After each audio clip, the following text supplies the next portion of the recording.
So in this video, I'm going to talk about using cutters for Boolean operations inside of DeepImage. So first of all, why would I want to use cutters in DeepImage instead of just cutting them in 3Design? Well, a lot of times when you're rendering, you want your stones to not have metal sticking through them. That'll make the stones look sometimes dark or dull or boring. So it just looks much better if you go ahead and cut your seats and drill holes and everything in the metal. But a lot of times for production purpose, we don't want to do that. We might only drill pilot holes. We don't want to cut the notches. We want to let the setter do all that. So instead of having to make two different files, which is what you would normally do, one for production, one for rendering, we can just use the same production file and do the cutter trick inside of DeepImage. So for the example I have here, I have a simple eternity band. It's just a simple band with a channel, and I've not cut any holes for my stones. I just have them placed. So what I'll do is go ahead and build my cutters in 3Design. And I'm just going to use the multi-cutter option from the jeweler's bench. And we'll go ahead, and the first thing I like to do is you want to cut around the stones a little more than you would normally. So let me freeze my ring here and flip this over here. And so what you want to do is scale this up just a little bit so that it's larger than normal. Giving yourself a little more space between the stone and the metal. Doesn't take much. I usually do about 2%, so 102 for the girdle diameter. Now we'll go to the second tab and flip over to that and adjust a few things. So I'm going to bend this top portion over. So that's what you would normally do if you're just notching, and that's what I want here. I want to notch around the stone. I don't want to cut that disc shape out of my channels. That would look bad. And then I'm just going to raise the seat height up a bit so that my stone is actually sitting down in that hole. So there's no metal touching the stone at all anymore.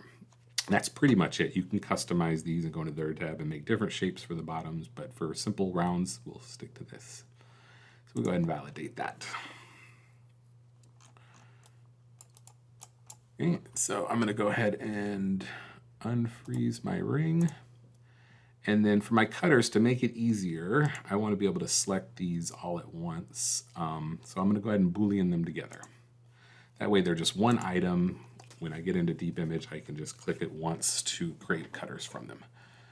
Okay, so I've got my cutters. Now I'm not going to actually do the Boolean here in 3Design. We're going to import those with everything else into DeepImage. So I'm going to select everything from the scene. Make sure your cutters are a different metal or different material than your other items, so they are separated. And then we're going to select the stones. Where are my stones? That one there. So I'm just going to select everything that I want to import. Go ahead and hit DeepImage and give that a second to load.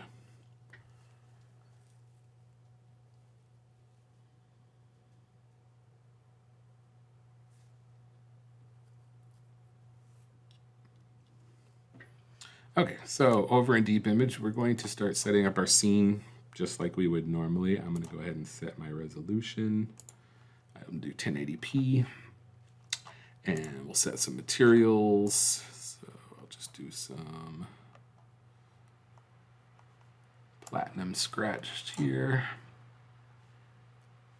Okay.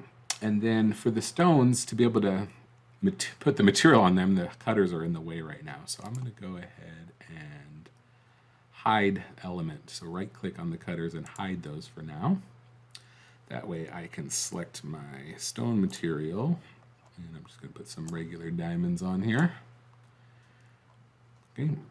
And then I also want to, and you can already see how dull and boring my stones are because that metal is showing through them. It looks really bad.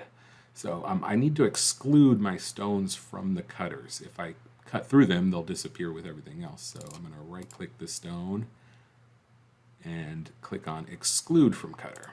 So that'll make my stone group excluded. Now I need to bring back my hidden item. So I'm going to right click anywhere again and unhide elements. And then we're just simply going to right click those cutters and make cutter.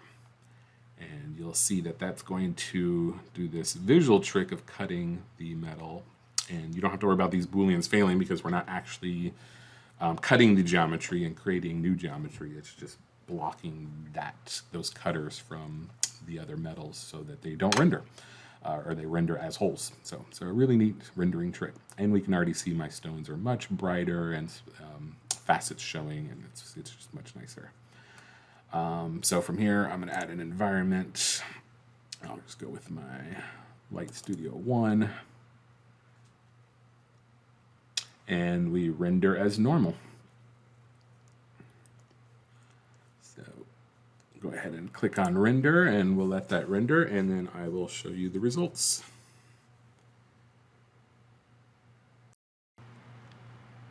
So here's the first example. This is rendered without the Boolean cutters. So this is the result you'll get, and you can see how those stones look terrible. So we go ahead and render it with the cutters, and let me show you that next.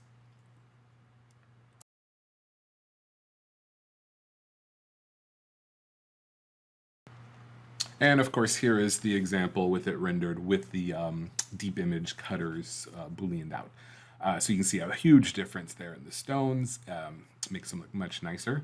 So you can definitely use this trick anytime you want to cut notches in your prongs and claws for your settings, in channels. Anytime you've got metal sticking through the stone, I recommend this trick. And you can do that in 3 Design with Booleans in the production piece, or you can do it with cutters in DeepImage. That way you don't have to do 2 separate files. Just make your production piece as you normally would, and then use the cutters in